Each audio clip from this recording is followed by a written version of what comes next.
Good evening, everyone. Thank you so much for coming out this evening, and I want to welcome our online audience as well. I'm Barbara Peters from the Poison Pen. I haven't met many of you before, but thank you so much for coming.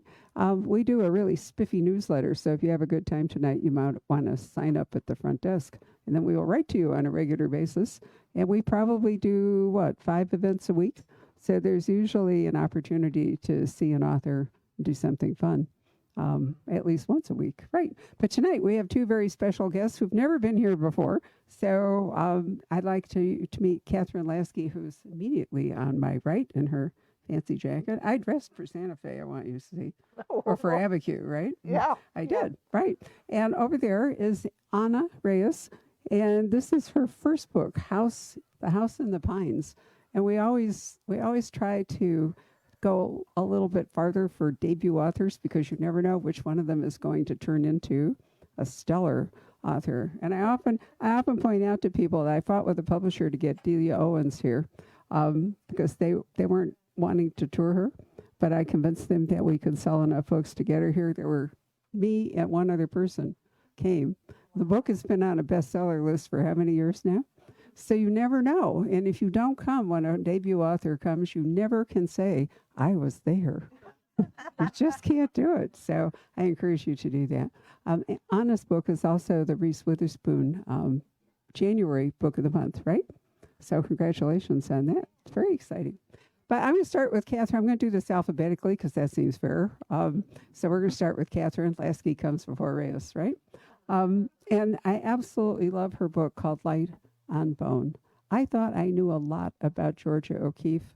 My husband and I have been back and forth in Santa Fe for 35 years. He was there for 30 years in college, been to Abiquiu, hung out in Shama, been all over. And it turns out that all I really knew about Georgia O'Keeffe was her time in New Mexico. And Kathryn's book, while it's in New Mexico, really tells you about Georgia O'Keeffe and Alfred Stieglitz's life before. Huge amount before. Much of it was really scandalous, wasn't it? absolutely. So, what got you interested? It's intriguing to construct a mystery novel off a real person because then you have to be faithful to the person, but you can make stuff up. Yeah. Well, what got me interested? Actually, when I was in college, I took a lot of art history. I was an English major, but I think I could have been an art history major. And when I graduated from college, my mom said, I was from Indiana, let's do a trip to New York and celebrate your graduation. I'm going to get show tickets and we'll go to museums. So first day in New York, I can remember standing with my mom outside the hotel and she says, now the first thing we're going to do is we're going to the Met because there's a wonderful Georgia O'Keeffe exhibit there. And I said, I never really liked Georgia O'Keeffe. To which my mother said, I think I should get a rebate on your education. And so we went, and I realized I had never seen a Georgia O'Keeffe painting in person. And I just fell into it. It was the most visceral experience I've ever had in an art museum. So that was the beginning of my fascination with her. And then about 15, 20 years ago, and I went out and I went to Abiquiu and all that, I wrote a children's book because that's what I mostly do is children's books.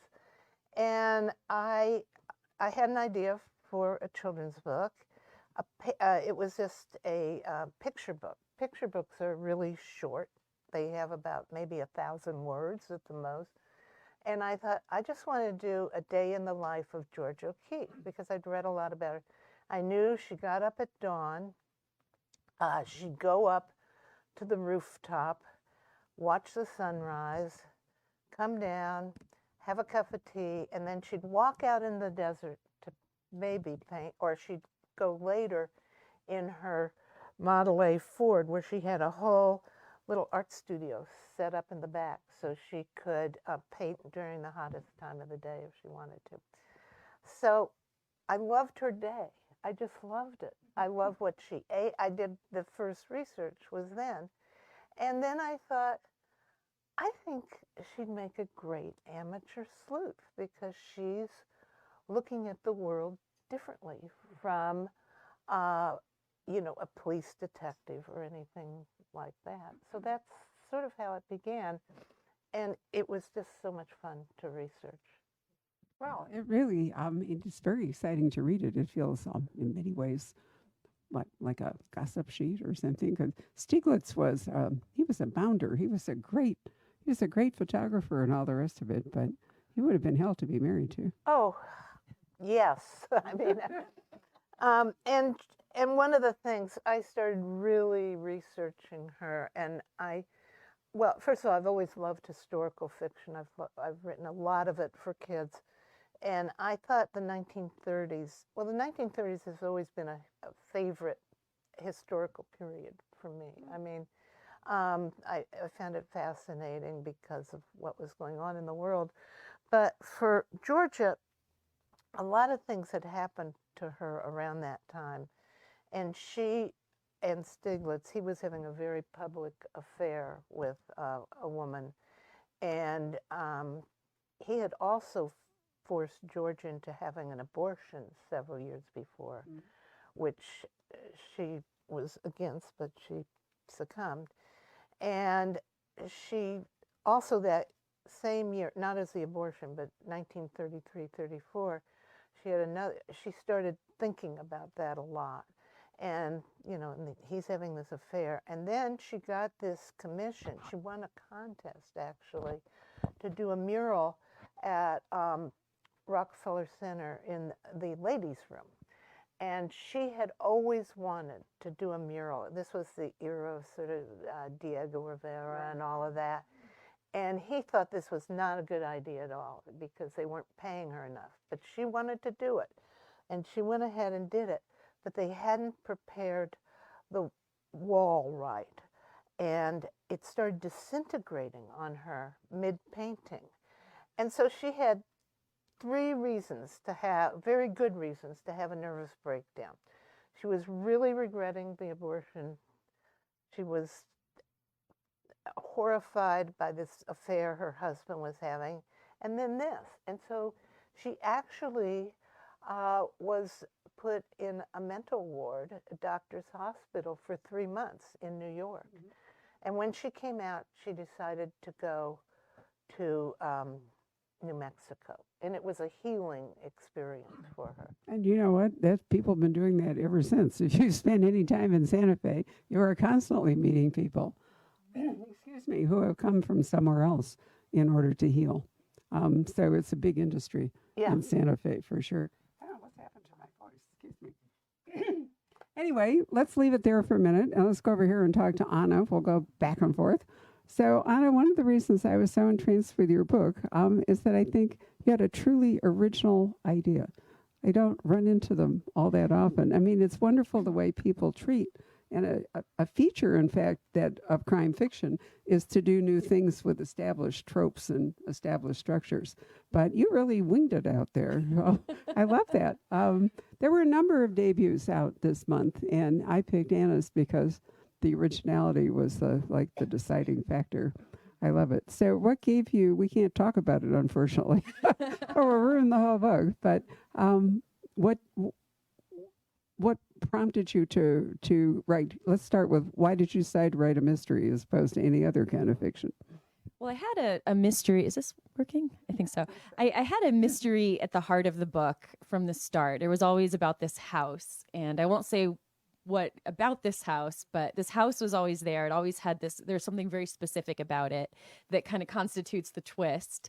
But I hadn't written it as a thriller originally. It was my first book. So I didn't really have a grasp of all the different tropes and rules that go into writing a thriller.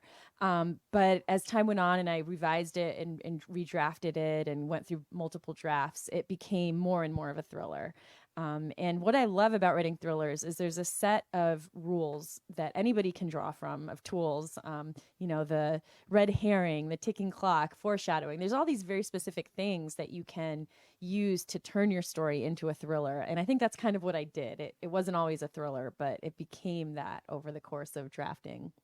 I think for a first time author that there's a lot of comfort in having a structure that exists so you don't have to make everything up. I talked to an author this afternoon, the Janice Hallett I mentioned, and she told her first book in emails back and forth. And everybody thought that was original. And then I remind everybody that the very first novel published in English, called Pamela, by Samuel Richardson, was in fact an epistolary novel, because nobody really knew how to tell a story since nobody had written a novel before. Yeah. And if you tell it in emails or letters, which are the equivalent, you can have multiple narrator voices. They can all talk to you in first person. You have a time frame because the letters move back and forth. You have a structure for the story. Yeah. And, so that's what I meant when I say I love it, when I see people doing a modern twist on something that, has existed forever. So I'm not surprised that you ended up with a thriller, because it does help you tell the story that you wanted to tell. Yeah, and I think you're right. There is something comforting about that, because it kind of gives you a container. It's like you could write anything and you have the blank page staring back at you, which can be daunting. So to have these, tried and true tropes that you can rely on is very comforting for a first-time writer. So give us your pitch for the book, since we can't say a huge amount about it. What do you want to say? So this is a book that's a thriller, and it's about a young woman who's in her mid-20s, and she's trying to move on after a difficult past, and she comes upon a YouTube video that's gone viral. And the video, she features her first boyfriend, a man she hasn't heard from or talked to in years, sitting across from a young woman at a diner, and the young woman drops dead. And he hasn't touched her. There's no obvious motive. There's no obvious method. And yet our main character, Maya, is convinced that he killed her. So it's not so much of a whodunit as a how done it. And did he really do it, or is she losing her mind? So you have the unreliable narrator who's trying to figure out how something like this could have happened. And that's the main premise. So let's talk about names for a minute. You already had names because you're talking real people, but names have weight. They have freight. You all probably know at least one name that you don't really love, probably because you knew somebody you didn't particularly like that had the name. For me, it's Frank. I apologize. I apologize if anyone here is Frank. I'm sorry, but nonetheless, Frank got me going, because that is the name of the boyfriend, right? In the book. Yes. How did you land on Frank as his name? It's so funny that you say that, because I was looking for a name that was a little bit menacing, and I arrived at Frank. So I think maybe there's just something about that name that many people probably have this association. There's probably really nice Franks out there, and I don't mean to offend them, but there is something menacing about that name to me too. Well, you see, but it's all how you feel, because other people may love it. For example, our beautiful puppy here with her fabulous hairdo, her name is Kyrie. She's just had a haircut, so she looks quite different than she did before. And somehow or other, an exotic name like Kyrie really fits an exotic puppy, right? If you haven't seen her, don't She miss knows her. you're talking about her. You She can does. see her. She can actually dance. So. But anyway, it's so interesting that what we, names mean so much to us, and in different ways. What's the name of your heroine? Maya, right? Yes, and that didn't have a particular. I just really like that name. So I went through several different names as I was beginning to write or planning out the book, and that was the name I settled on, because I liked it. It felt right. But isn't there in her background? Isn't there a Central American? That so too. Maya really fits her backstory. Yeah, that really was part of it too.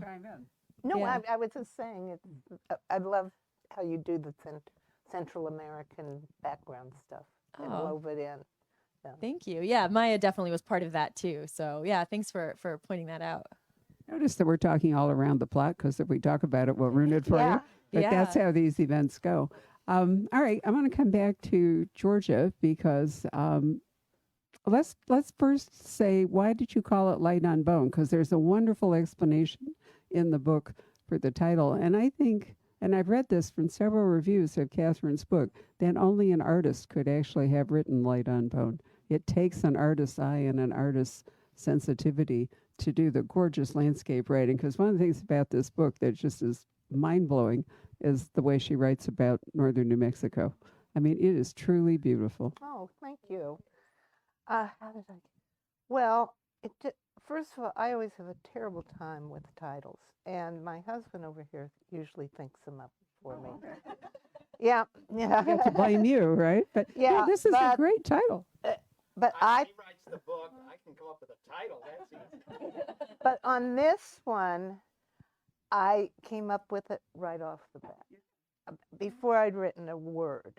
When I decided to write, I'm going to call it Light on Bone, because there's the obvious, all those bone pictures she does that where the bones are either down in the desert sand, and they're mostly in full daylight actually, and but then there's this sort of the more metaphorical thing of she went out there to heal herself, and actually she was sort of following the light. I know that sounds corny. I am not a born-again Christian or anything like that, but I felt it was her journey toward light.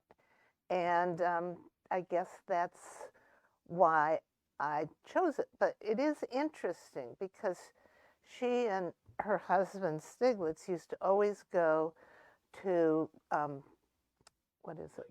Lake George, which is that in the Adirondacks? I can't even remember. It's in Upper New York. Yeah, Upper New York. So, and her whole palette was different at Lake George. It was sort of, I mean, the paintings are gorgeous, but it was sort of muddy, green, stuff like that. And she painted in this little thing to get away from the hordes of Stiglitzes that were in the main house, where she couldn't, and they were always doing things like playing charades or all things that Georgia O'Keeffe probably would be totally disgusted with. And she was, and she wrote about that a lot. But you really saw the palette change. And I actually took this book of George O'Keeffe paintings around the corner to a friend of ours who's a really good artist. And he said, well, she was painting indoors all the time. And he said, I would bet through glass. I don't even think she opened the window there. And I thought, well, that's really interesting. So it just seemed Light on Bone was the way to go. What flashed into my mind was one of the steer's heads, the cow heads. Yeah. And the way the light shines through the, the eyes of the skeleton. I actually met her because she did 2 or 3 posters for the Santa Fe Opera, which I have been a member of for forever. And she was, she lived to be almost 100. She lived in Abiquiu. She had and she died when? In the late 90s, I think. Pretty sure. No, I think it was late 80s. She died. Well, we could look it up. Anyway, she lived to be really old. I'm really old. So it all worked out. Well, actually, when you said that about the 1930s, I was born in 1940, and I congratulated myself for decades that I had missed the 1930s because they were so awful, and now here we are all over again in the 1930s. I just could hardly believe it. But anyway, she was, her bone structure was extraordinary. She had cheekbones that were like blades. I mean, you could cut yourself on her cheekbones. And when you met her, you were really aware of that. So that there were many reasons why your title, I thought, was fascinating. And for both of you, this is going to be my night to talk about me, but too bad. When I was in grade school in Winnetka, Illinois, we had a school library, and there was like a raised platform above the main floor with a railing, and it was all boarded over. So we thought it was incredibly daring in 4th grade, to go behind the wooden platform, and we thought we were going to find amazing things. So what it actually was a Diego Rivera fresco that had been painted. This is a very wealthy North Shore suburb of Chicago, and it had become politically incorrect. Oh, God. And so they covered it up. And, we would go back and it's not ordinary artwork.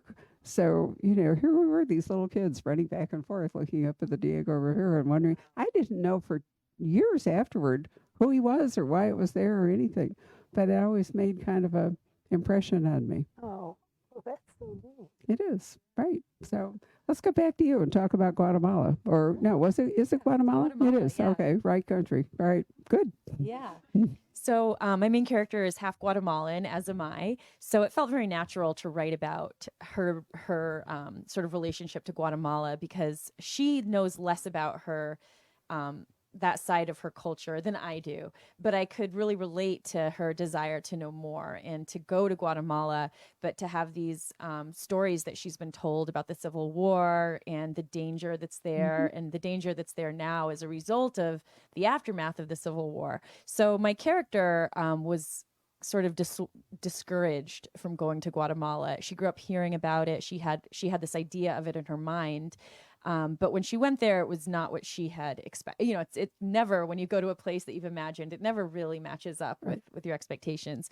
So writing about that just felt very natural as a part of her backstory and helped explain some of the trauma that she was raised with. Even if she hadn't been there, I think that having roots in a colonized place is gonna, it's gonna affect you in ways that you can't really anticipate. So how important, I should ask you both this, how important is backstory to your characters? You have to start them in a particular place and moment to get the story going. Yeah. And then it's a skill to go back and weave in the backstory without, just like an info dump. So, Yeah. You want to start?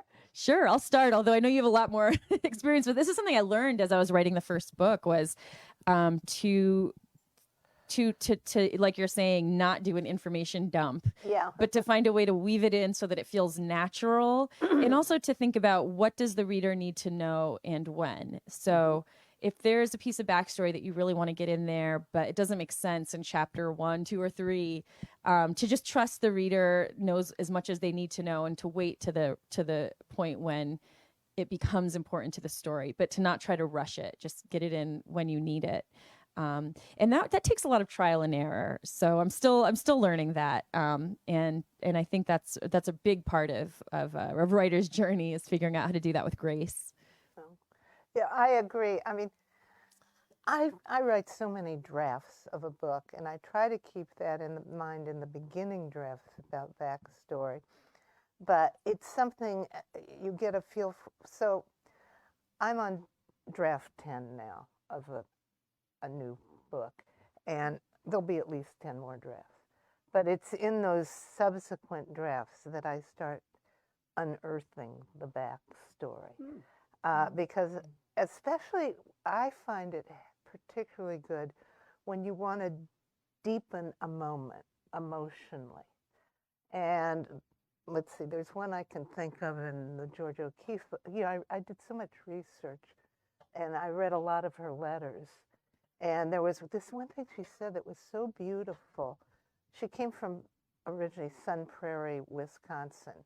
And she kept talking about the soil there, how beautiful it was. It was going, and she said, I wanted to eat it when I was a baby. I wanted to eat it. And I thought, that's just a wonderful moment. And sure enough, I found the right place to put it in, So there's probably a half a dozen of those in that book, but you have to kind of be patient. It's not something you can rush. And you get to a point and you might say to yourself, oh, I've been blabbing on about this plot and this person. Time to pause here. Go a little bit deeper. That's really very, very well put. And, for you, it seemed to me, because you're talking about real people and you've done research, part of the difficulty would be not putting too much of it in. You have to pick the perfect things to go. Yeah. I mean, you were just making stuff up, so it was easier for you. But I think it's a real challenge whenever you're writing something where there are real people and real history, to not to overload it with. Yeah. I'm very fond of author notes. You can put all that stuff in the back of the book for the truly dedicated reader that wants to go there. Yeah, but anyhow, so that's sort of how I do backstory stuff. But what would you like to ask each other, Anna? But you've had a chance to at least read some of the book on the plane. Yeah. Well, yeah, I have read this, and I really enjoyed it. And so I think my question, or what intrigues me so much about reading this, is that you were able to look at a crime through an artist's eyes. And I thought that was really interesting in that this all tracked with what I know of, which isn't very much, of Georgia O'Keeffe, is that she would focus on the shadows. Like there's one part where she notices the shadow of a hat, and that shadow sort of helps her figure out a clue. And that's very different from how, a typical detective would unearth clues. They're not looking at it like an artist. So I was very interested in the way that you thought of how would this particular person, being an artist, how would she approach a crime? So I guess my question would be, how did you go about getting into Georgia O'Keeffe's head? Was it through looking at her art, or was there some level of, like biographies that you studied to kind of understand how she might think? Well, a little of both, really. I read a lot about her art education. She went to Columbia Teachers College when she was back, and she had some wonderful professors there. There was one who used to always play music during the class. And so I guess it was that and some other things, but she was taking such a visual view. But there's another thing that's very interesting with her, which is she had this, well, I don't want to call it an affliction. I think I should call it a gift. This perceptual anomaly, I guess, which is called synesthesia. Oh, right. Yeah, so she was one of these persons who could hear music and colors would come to her. Or she'd see colors and music would come to her. She loved Pablo Casals, so she often had his records on. Hence the Santa Fe Opera. Yes, exactly. So I just, thought that was really interesting, and so that's sort of how I did it. Yeah. But I have a question for you. I think what Anna did was such a high wire act to have an unreliable narrator, and I don't want to give away too much, but you did that with such grace, and I and it's not like you're plotting out, well, when is she going to be unreliable and when is she going to be reliable? It's like, when is her head going to clear? And I just thought that was amazing. And all day long I've been trying to think of this, but 20 years ago I read a wonderful novel by a well-known English author whose name I cannot remember, except his first name was Ian. It was turned into a wonderful movie. Ian McEwan. Yes. Ian McEwan, yeah. And about the girl who witnessed Atonement, yeah. Atonement. Yay. Yeah. So you and he are on the Oh, same wow. level in my head. Well, that's one of the nicest things anyone's ever said to me. I love Ian McEwan. Yeah, I do too. And I thought, God, she's doing it, and he did it, because I couldn't remember who he was. Yeah. So That's Wow, so yeah. wonderful. You just proved that as you age, you don't actually forget stuff. It's the retrieval system slows down. Yeah. We are actually just like computers. It happens to me all the time. And many of you who are regulars are trained when I go like this to start looking at your phone in order to tell me what it is. Yeah. But, if you'd really forgotten it, it would never come back. yeah, I guess that's true. And so I feel like your hard drive needs to be, cleaned up, but we can't do that. So it's comforting to know that, that you will eventually remember. Yeah, it'll come. But thank you very much, Anna, for doing Ian McEwan. Wow, that's a real compliment. Yeah, I love him. He's such a good writer. And the movie was just as good as the book, and that doesn't often happen. Yeah. So, Anna, what are you working on next? I mean, this is a hard act to follow, and it's been so successful. Is that a little scary? It's definitely scary. It's more than a little scary because I've gotten, I've gotten some great reader responses, and so now I feel like I definitely don't want to let people down, and I want to write something that, does as well in terms of like finding its readers. So the next book I'm writing is another thriller. It's probably going to be scarier than this one because I have a better grasp of that, of those tropes and those tools of thriller writing. I don't want to say too much about it yet because I haven't told really anyone but my husband and a few other people about it. But it's kind of in a similar vein tonally. Sounds exciting. Yeah. Wow. So here's the thing that happens to you when you are a first novelist. You've had really forever to write your book because only husbands or whatever it is. Yeah. Now you're working at it, so no pressure, right? But then you publish your book and your publisher is going, where's the next book? And it's Yep. due and whatever. And it makes it the hardest, for most people, the second book is the hardest book to write because you have to go from, I have all the time in the world and nobody knows, so if it's really awful, it'll be all right, etc., to Yeah. a whole different world where you're on a time schedule, people have expectations. Good for you. Yeah. You work through it. That's wonderful. Did you have that happen? I mean, you've written primarily children's books, but the dynamic will be the same. Yeah. And I mean, I've written so many books, but But do you remember the second book? Was it hard? the second book, I remember the second book. The first book was a picture book, and the second book was a novel. So yeah, it- so I switched horses, so to speak. Okay. I went from, as I said, 100-word books to,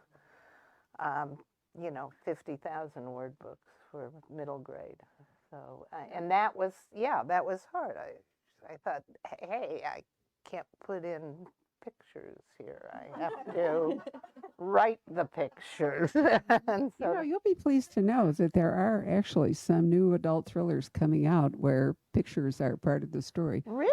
I will have to recommend a book by Jason Recollect, which is one of my favorite books last year. The entire character and dialogue of the little girl in the book is the drawings that she makes. And as they progress through the book, you get to know more and more about her. And the end reveal is, in fact, her drawing.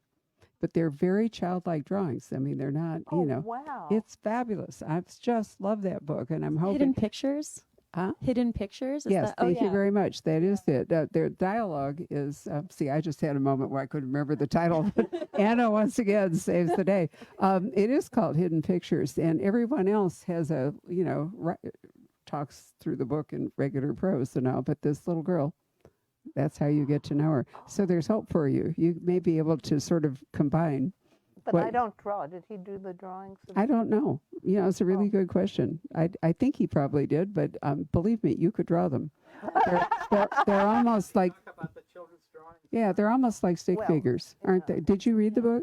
I have not read the book, but my husband read the book and he told me about Speak this. out. Don't you Yeah. love it? Now, wait a minute. It's called And Hidden Figures? Pictures. Hidden Right. Pictures. Yeah. and I mean, that last picture just stops your heart, doesn't it? I know. It was like, oh my God, there she was all along. Really fabulous. Okay. I'll send you an email so you can find the book. Yeah. Because we're always sold out of it. It doesn't seem to matter how often I mention it, Oh, but great. it's great. Anyway, is Georgia going to come back or is this a one-off? No, she's coming back. Oh, good. Wonderful. Great. So we didn't even talk about the plot. And you could briefly say what? Well, she goes out there to heal herself. And about this. That's not the plot. Yeah. So it happens. And so what happens is practically the first week she's out there, she goes out and she discovers a dead body in the desert. And I can tell it's a body of a Franciscan priest, or it appears to be. He's dressed in the garb, and she runs back and reports it in, and then they come out, and she has to lead the cops there. There's this one kind of strange thing that shows up, which is his car's out there too, and he had a suitcase with him, and in the suitcase are some unpriestly accoutrements. That was very delicate. Yeah. A Beretta gun and a package of condoms. So yeah. So they're going to try and solve this murder, and then that couple of other people dropped dead So out what there. you've done is a variation on the unreliable narrator. What we have is an unreliable victim. Yes. That's a whole new genre. Yeah. That's really great. It truly, as I said, you have to remember it's the 1930s when you read it. So we don't want to say any more than that. But there's a lot. Northern New Mexico is a really fascinating. Many people, I mean, over the years we lived in New Mexico, we have seen people say like, "What's the currency?" Or "Do I need a passport?" Or I mean, it is a really world apart in lots of ways, and very Hispanic, very Catholic, and so the priest, would not be surprising that he was there. It would be surprising what they find him with. Yeah, yeah. They didn't get license plates in New Mexico until the 1930s, I think. That could easily be. Yeah. Yeah. Well, New Mexico was right behind Arizona. It was the 47th state, thanks to the Gadsden Purchase from Mexico finally. And Arizona was the 48th. So it was like 1910, I think. So it hadn't been a state all that long. No. Was it 12? I believe you. Absolutely. So you're right about the license plates, and they have a very flexible policy because the Santa Fe Opera, which I've mentioned several times before, has a great gift shop. And so I went into the Santa Fe Opera gift shop a few years back and was struck and instantly purchased the license plate, bright yellow, red letters, and said Diva. And I put it on my car, the front of the car, whenever I went to pick up authors at the Valley or whatever. The Valleys, I mean, they just put the car out front. It was like I had a Rolls. They always knew who I was. And then I got a new car. I got a Mercedes, and there's no front license plate holder. And my Diva license plate sits in my office, and every once in a while I think I'm just going to hammer it into the hood. But it was so much fun. But they have a very free style. It's called the Land of Enchantment for a reason. But they have a very loose interpretation of many things. So what fun to write about it. Yeah, it was. I love it. So questions from the audience. What would you all like to ask? Husbands? Two of them here. This is really a first. I can't remember we've ever had two husbands here. Yes, sir. I do have a question for Kathryn. Oh, good. Were there any lessons that you learned from writing children's books that you could apply to writing a book like Light on Bone, which is obviously a very different genre? Very different. And I suppose there were lessons, but the biggest lesson of all that I learned is this is totally different. Everybody was saying, sort of thinks, oh, now you're writing for grown-ups so you can have booze and sex and all of that. And that wasn't it at all. When you're writing for children, it's a different perspective. Children are always looking ahead. Middle grade YA, that's what I write a lot. And, those characters can't wait to wear lipstick or drive a car or have sex. The perspective in an adult book is retrospective. You're looking back at chances missed or wishing maybe you'd done one thing or another. And that just casts a whole different light over the whole experience of writing, because I'm old. And my characters are, they're grown up. They've either succeeded or not, but it's just very different. Yeah. Wow, that is such an interesting thought. Last week, Kate Alice Marshall was here, and she too was a young adult writer who had written her first adult thriller. And we had a discussion about it because I asked her if you were writing, children versus adult, if language was going to be the difference, if you had to be, write different prose. And she said, no, it was the choice of story. And she sort of said what you said. Yeah, yeah. The language isn't that different. No, that was, no. she said it was really about the choice of stories for younger authors. Younger readers, rather than simplifying the prose or something. So that was a great question. Thank you for asking, and a great Thank you. answer. You bet. All right, other husband. Just wanted to get her to talk about the fact that a child is very important in this book as well. Yeah, but I don't want to give away anything about that. So that's why I didn't talk about it. But I know the story. Yeah. We have Yeah. to quash this husband. Yeah. Right. Yes, sir. Way over there. Nice to see you. Thank you. It's kind of beautiful. We ended up in Scottsdale. Yeah. We're reading. We just made it and came flying in from LA. But you've been working on this for a while. Many of our friends read it plus and whatnot. And I was just wondering, how did you know? How did you know when you're done? And what was your process? Well, that's a good question, and I didn't recognize you at first. So part of it was we were actually in a workshop together at Santa Monica College where I teach, and it was a workshop that I actually audited for probably 6 years. I don't know how long you were in it. But there are people in the class who have been there for at least a decade, maybe 2. So that was really helpful to writing a first draft, was to have this community that I could stop in every Wednesday and either listen to somebody read or read my own story, and to just have this community that they knew what I was doing, I knew what they were doing. So that really helped keep me going, and also having a writers group. I'm sorry, what was the question again? It's like, yeah. Oh, yeah. Yeah. It was really tough because I thought it was done at one point, and then I showed it to our workshop leader, Jim Crusoe, who's one of my favorite writers, and I respect everything he has to say about writing. So he took a look at what I thought was the first complete draft, and he liked some parts of it, but he also just had written brackets around entire scenes and chapters. And if anyone who knows Jim Crusoe, when he writes a bracket, the first time he wrote a bracket around any of my writing, I was like, what does this mean? And he means you can cut everything in the brackets. So that was a little bit scary when he wrote so many brackets in the first draft, and his advice was, keep going, but like, you've got a long way to go. So I kept writing, and eventually I found an agent who was herself originally a writer. So she's very, very tuned in to the writing and to everything about it, the plot.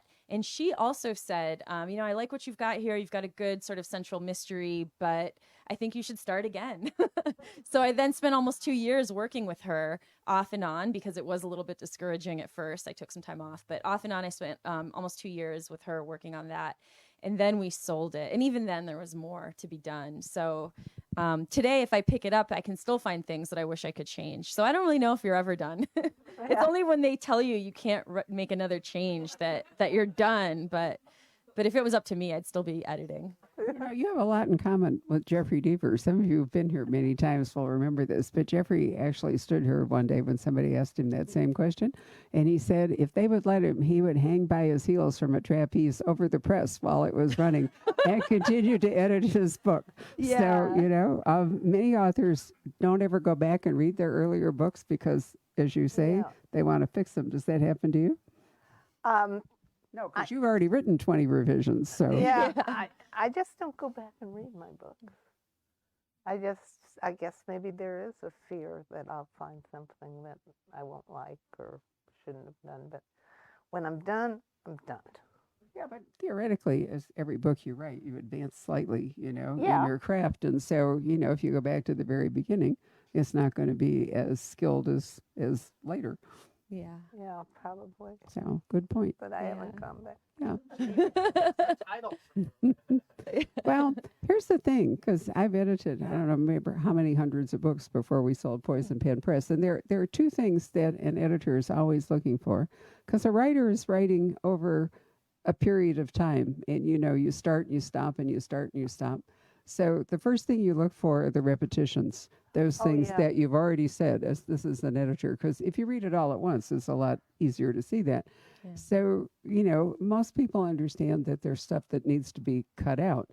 But I found the more interesting problem was I would get to something and then I would say to the author, or write to them more often, what is happening here? What are you thinking about? And they would tell me. And then I would say, well, then why didn't you write it into the book?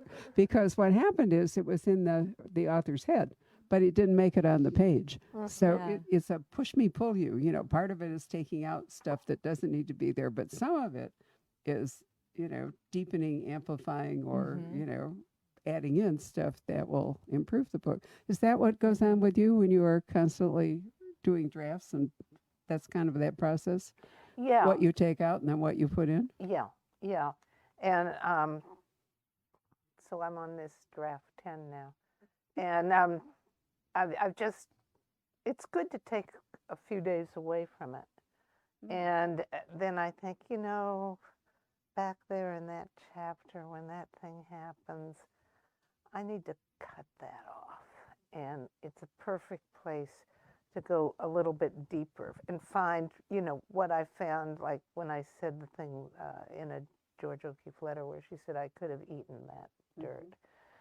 And I think that's the kind of thing I find in a second or 20th draft, that there's always a point that can be where you can say, hold up the telling of the story and, well, show, don't tell, but just dive a little deeper emotionally and then the reader will go to that moment too. And I bet, maybe they identify with it. The thing is, the other day I was thinking, this is supposed to be really scary, and it's not that scary right now. And I thought, I know what I could do here. I could have, has anybody ever experienced sleep paralysis? Yeah, strange. It is the strangest, weirdest thing in the world. It's not something, I think it's only happened to me a few times, and I don't know why. And your eyes are wide open. Yeah. And you're scared to move. Yeah. You think you're just going to make your world fall apart. Not that I like revisiting those moments, but I thought, I got to have a sleep paralysis moment here. And that's and then just end the chapter on that. Wow, a real cliffhanger. I love Yeah. it. Are you taking notes? That's a great idea. Yeah. There is something so scary about it because it's like you can't move. You cannot move. It really is like the ultimate terror. Yeah. So you said you're making your book scarier. Can you give us one example of something you've done that's making it scarier? I think I'm weaving in the foreshadowing in the beginning as opposed to, for me with this book, most of the foreshadowing about the twist came in later drafts, because once I had the twist, there was this sense of I need to make sure that there's little breadcrumbs leading up to the twist, because the last thing you want is a twist that feels random, and when something happens and the reader's like, where did this come from?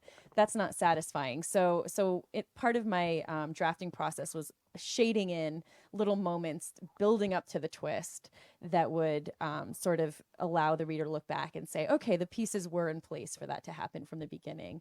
So I think with the next draft, I'm doing that right from the beginning. I know what the twist is, so I'm layering in little clues as I write. Nice. Patrick has arrived and probably means that he has questions from our online audience. Do you want a microphone? No, actually, I've been asking for questions, but nobody seems to be volunteering. Oh, Oh, yeah. of course. Creating your heroine, did you put any of your personal characteristics into her? Yeah, a lot of them. She's half Guatemalan. Some of her struggles are things that I've dealt with. Originally there was a lot more autobiographical elements to her because it was my first book and I was trying to develop this character, and it was just very easy to draw from my own life. But as the story went on and I got closer to the finished story, she became her own person. So part of the process for me of creating her was creating her and then letting her become not me. But I think for me, the instinct was to make her autobiographical in parts from the start. Kathy, do you ever do that? I did not have that problem with George O'Keeffe because she definitely is not me. But yes, on my middle grade and YA stuff, that has happened a lot. And then there was one book that I wrote, fiction, and it was called Pageant. And it was totally me, the whole thing. Yeah. Anyone else have a question? And Well, You want to Oh, well, okay, for me, actually, this sounds very weird, but I get an idea, and the first thing I do is I write the jacket copy, because I figured that really tells me what this book is about. And jacket copy is what, 100 words, if that? And so that is just a very essential thing I do, because you can, in the jacket copy, you got the who, you get the conflict, and all of that. You don't get the resolution, of course. And then I go on, and I'm a big outliner, and I make a lot of outlines. And the first one is kind of rough, but it can be long. It can be 2 or 3 pages long. But that gets me started. And then I keep outlining throughout the book. And they vary in length. None of them are as long as the first one. But basically, the first one's a narrative arc of the whole book. You got your beginning, middle, and end. And then I break it down. But I do a lot of outlining. Are you of the other school? This is called plotters versus pantsers. Yeah. Yes. Right. I think for my next book, I will be a plotter, but I was not a plotter for this book because I wasn't really sure how the story was going to go. So I was kind of writing it as I went, or plotting it out as I went for the very first draft. My process for the first draft of this was very practical, in that I wrote 500 words a day. I knew I wanted to get a draft out as quickly as I could, because I wanted to have written a book, and it was my thesis for my MFA program, so I also had a deadline in order to graduate. And I just wrote 500 words a day, however I could fit them in.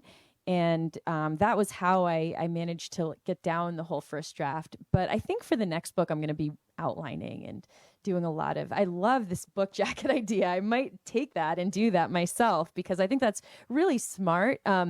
Part of what I've learned about writing a novel is that you don't want to stray too far from your main point. And I can imagine that writing a book jacket really helps you clarify what that is. And then you can kind of look at it as you're writing and keep making sure that you're staying on topic. Wonderful. Well, I want to, PK, did you have a question? For Miss Lasky, so I grew up reading Tugboats and Sugar and Time. Oh my God. Now you've aged yourself. And those were very special books to me in my childhood, and you've raised generations of readers that way. Was that your intent when you started writing children's books back in the day? Because they're really lovely books. But yeah, two books that I checked out from the library recently.